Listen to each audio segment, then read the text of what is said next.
వీడియోస్‌ని, ఫోటోస్‌ని ఆన్‌లైన్‌లో పెట్టొద్దు అని నేను చేసిన ఈ వీడియోకి చాలా మంచి రెస్పాన్స్ వచ్చింది 24 అవర్స్‌లో. Also some people that are very offended with what I said.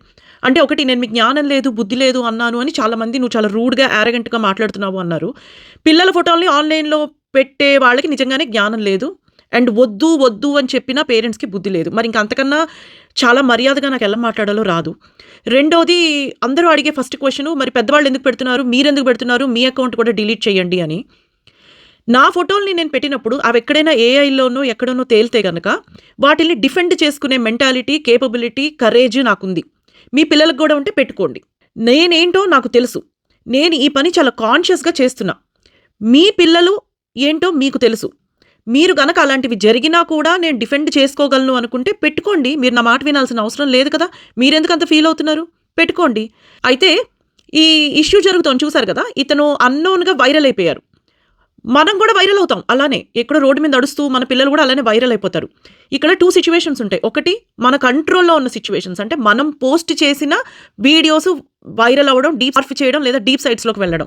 2 మన కంట్రోల్ లేని సిట్యుయేషన్స్. మన కంట్రోల్ లేని సిట్యుయేషన్స్‌ని మనం ఏం చేయలేము. అవి ఇన్నెవిటబుల్లీ అవ్వాల్సినవి అవుతాయి అవి.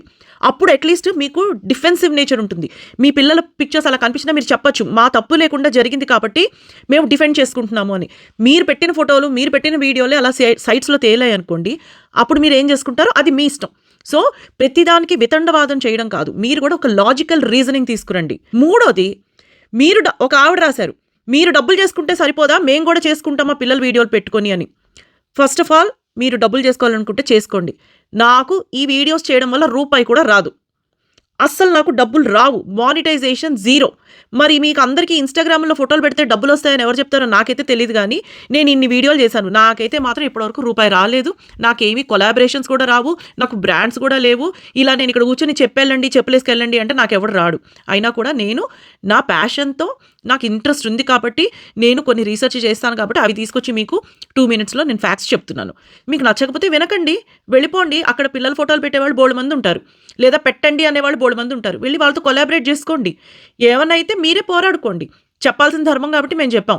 వినడం, వినకపోవడం మీ ఇష్టం. ఇంకో చిన్న లాజికల్ క్వెషన్ అడుగుతాను. ఇన్‌స్టాగ్రామ్ ఓనర్ మార్క్ జుకర్బర్గే కదా! ఫేస్‌బుక్ కూడా ఆయనదే కదా! ఎక్కడైనా మీకు మార్క్ జుకర్బర్గ్ పిల్లల ఫేసెస్ ఎప్పుడైనా కనిపించాయా? గూగుల్ చేసినా కూడా ఆయన పిల్లల ఫేసెస్ మనకు కనిపించవు. సైడ్ యాంగిల్‌లోనో లేదా ఇన్ఫెంట్‌గా ఉన్నప్పుడు కనిపిస్తాయి తప్ప, ఎక్కడా కూడా ఆయన పిల్లల్ని ఆయన ఎక్కడ పోస్ట్ చేయలా. ఎందుకు పోస్ట్ చేయరు మరి? మరి మార్క్ జుకర్బర్గ్‌కి తెలీదా? దీనిలో ఉండే ప్రోస్ అండ్ కాన్స్ ఏంటి అని? ఆయనకు తెలీదా ఇన్‌స్టాగ్రామ్ సేఫ్ అని? మనము కూడా కొన్ని ఆలోచించాలి.